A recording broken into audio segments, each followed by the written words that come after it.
His Excellency, Honorable Judge, members of the bar, and distinguished guests and friends, Vanakkam and good morning to all of you all. I think, first of all, I must congratulate the audience because whenever we talk about law, it's a very dry subject. And I must say that, உங்களுக்குலாம் ரொம்ப கருணை உள்ளம் அமைதியா சிறப்பா உட்கார்ந்து கேட்டுக்கிட்டு இருக்கீங்க. But I try to make the subject as interesting as possible because the role of law in economic development, I'm putting from different perspective. I was a policeman, I was a lawyer, I was a parliamentarian, I helped in policy making, and I've also seen the process of execution of the law. So I share experience across a wide spectrum of society. So first of all, I must say that, just for clarification, that there's two types of law for simple people. It's just called civil law and penal law. In the area of penal law, it's very important that we ensure that penal laws are strictly enforced so that we have law and order. Now, if there is no law and order, there is anarchy, it's very difficult to do business and to have economic development. Then we move on to civil law, which is where we talk about contract, torts, economic laws, which makes it flexible for businessmen to do business. And through the expansion of business, you have economic growth and you have development for the country. Now, we have seen the development of Singapore from being a third world country to a first world country over a period of 30 years. Now, that I primarily attribute to a good lawyer and a Prime Minister, Mr. Lee Kuan Yew, who understood the importance of law, and more importantly, not only understanding the importance of law, but to ensure that it's enforced adequately. So first, as a third world country, we did have law and order problem. So the first thing that he went about doing was enforcing penal law. If you commit a crime, you go to prison. You are involved in corruption, we send you to prison, regardless of rank. Whether you're a minister, you're a civil servant, or a private sector guy, you still end up in prison. Now that helped to clean up the country as far as economic activities is concerned. Now businessmen want an environment where you have certainty, your rights are protected. When something goes wrong, somebody cheats you or your contract is not honored, you are able to go to court, and more importantly, you get a judgment, but you are able to enforce the judgment. Because there's no point you have a paper judgment which has no value or you are unable to enforce. So we have developed a whole ecosystem in Singapore where we really treat the role of law as very critical in economic development. So we have a whole ecosystem which comprises of many people. One is the government itself, through the executive executing these policies, parliament which passes the law, then we have the judiciary which enforces the law, and we have also created new structures which are outside this environment, which helps to promote the resolution of disputes. Now I'll just share with you some of the experience from Singapore so that as politicians, as bureaucrats, as businessmen, and even as ordinary people, you understand the significance of the role of law in development, particularly in economic development.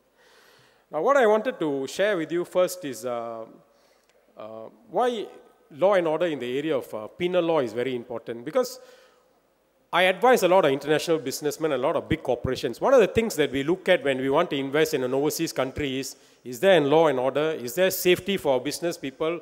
Is there safety for our families? So creating an environment where there is law and order is very critical for international businessmen and also for local businessmen. Can you imagine you hear of a country where your businessmen are regularly kidnapped for money or they disappear?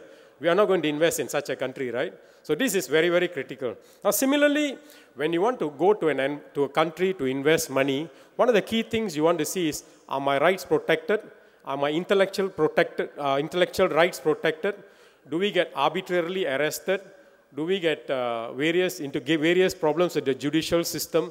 So there's a whole host of things that you've got to look at to ensure that business people and investments are welcome, they are treated well, fairly, and more importantly, if the problem arises, it can be resolved in a very easy and fair environment. Now, what I wanted to share with you is, first, let's take judiciary. I will give you an example in Singapore. One of the things where we have decided to ensure that not only justice is done, but justice is done efficiently and fairly and in a transparent manner. So judges in Singapore have set a very tight case management. If you file a case in the High Court, we want to resolve it in 1 year. If you go for an appeal, we want to resolve it within 6 to 9 months. So within 18 months to about a year, your matter should be concluded, whatever appeal process you are into. Now, most importantly, one of the ways we have done to ensure that the judges are in tune with economic development is, now it's very, very critical, all the partners in this ecosystem, whether it's the lawyers, the judges, the executive, the parliamentarians, or the others who are involved, that they're all in tune with what's happening in the world.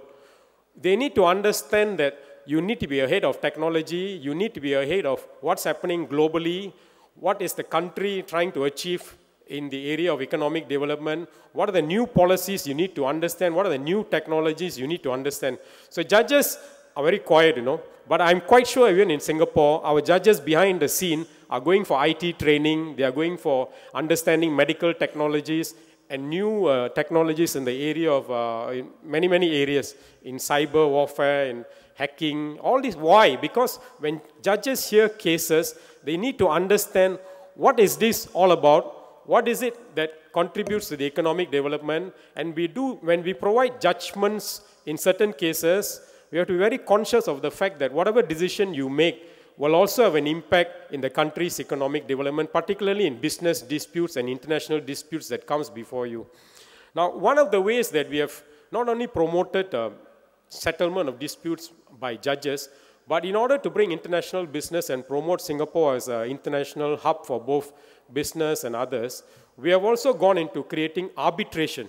So you will recognize that for those who don't understand what is arbitration is a process outside the court process where you can engage a trained arbitrator who is like a middleman who just sits there and hears both parties' disputes in a quiet environment away from the court system, and you discuss and you resolve the matter. So we have created a Singapore International Arbitration for international businesses to come there, big companies, small companies who have international disputes to come there and get it resolved quickly at lesser cost than a judicial hearing. And this has encouraged a lot of businesses to not only use Singapore as an arbitration center, but also to use Singapore law as part of the arbitration. Now, the third thing that we have now moved ahead to make Singapore as an international center for legal services is we are strongly advocating Singapore as a mediation center. So we have set up a Singapore International Mediation Center, which is even more easier. You don't even have an arbitrator, it's a mediator, it's like a friendly disguiser. It's like in the பழங்காலத்துல வந்து பஞ்சாயத்து சொல்ற மாதிரி ஒரே ஒரு பஞ்சாயத்தை வச்சு கூட்டிட்டு ரெண்டு பேரும் உட்கார வச்சிட்டு ரெண்டு பேரும் பேசுறது எப்படி நம்ம உங்க ப்ராப்ளம் என்ன எங்க ப்ராப்ளம் என்னன்னு பேசிட்டு he just tries to mediate the problem and then we try to find a solution which satisfies both parties or which is something that is based on fairness. So we have tried to internationalize the Singapore legal system based on international judiciary, arbitration and mediation. And we are in the drive to make Singapore a greater legal center, not for any reason, but for two reasons. One is we want to provide a safe and equitable environment for international businesses to be doing there. But more importantly, we treat the business of law as a serious business.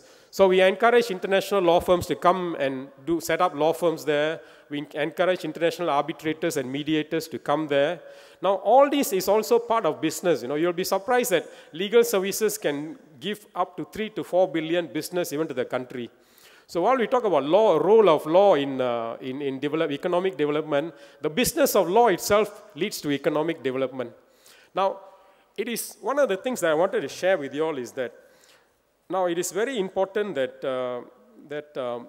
all of us who are involved in policy making or who want to ensure that we want to attract investments, we want to partner business people, that we are very conscious of the fact that all of us, when we make laws or we provide inputs on law, we have to put our thinking cap for the businessmen. What do the businessmen want? They want intellectual property protection. Then we have to ensure that we create laws that protects intellectual protection. Why? Because then they will come about setting up new innovation centers in your country. They will invest money in pharmaceutical or latest technologies in the medical field, or in many of these emerging technologies they are there. They are all looking for intellectual property protection. Now, this is a key area. There are many representatives from many countries here. So if we focus on intellectual property protection in your country, this will help towards attracting a lot of investments in your country. So if you look at China, one of the reasons many big corporations are not putting their intellectual property development innovative projects in China is because there is not much intellectual protection as much as in the Western countries. So this is the area where some of these developing countries we can pick ideas from. Two is, it is important that all of us who are in leadership position, in policy making position, whether you're a bureaucrat, you're a top businessman, you're in an advisory capacity, that we keep on training ourselves and understand where is the next economic growth going to come from. But in this fourth industrial revolution, we have to be very much aware of where are these new growth areas, and then we have to help quickly pass laws and encourage our bureaucrats, our parliamentarians, our policy makers that, look, these are the new areas where new technologies are going to come, and we have to ensure that we are ready for it. So I'll highlight, even in Singapore, although we are far ahead of the curve in terms of trying to make law to attract a lot of investments, even we are struggling at times. The technologies that are coming are so fast, we ask ourselves, are we ready for innovative products? Are we ready for cryptocurrency? Are we ready for a lot of artificial intelligence that is coming out in the world? Are we ready for things like new fintech technology where they are bypassing the banking system and trying to do a lot of transactions beyond the normal banking system? So if many of us who are here, we need to ponder about this, and then we have to advise our policy makers quickly, because sometimes I see some of our politicians, they are 30 years behind time, 20 years behind time, 10 years behind time. So unless they get educated, sometimes they don't catch what is the trend, and by the time they react, they're already 20 years or 10 years behind the curve, you know. So it is very vital that all of us keep ahead of what's happening in the world, identify the new emerging trends, and ensure that the laws are passed timely, adequately, and quickly, so that many of these countries or big corporations and individuals who want to invest feel that this country has a proper legal framework to help me to do business better. Now, I've just sketched a general input from Singapore's experience for your knowledge. And I do hope that you understand what I was driving at, that the role of law is very critical for economic development. And Singapore is one of the countries where you can see that when law is fair, transparent, efficient, and adequate, and we are able to move into various areas where businessmen can settle disputes and they feel comfortable, it certainly helps to bring a lot of investments. And that's one of the reasons you will see that some of the global big corporations keep their innovative, cutting R&D research all in Singapore because of all these reasons. And when there is a dispute, they know that disputes can be resolved quickly and efficiently and in a fair manner. So on that note, thank you. Nandri Vanakkam.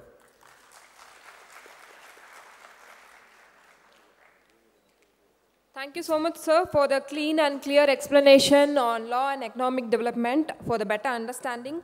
And I request Dr. R. Meenakshi Sundaram, Advocate Chennai, to address the chamber.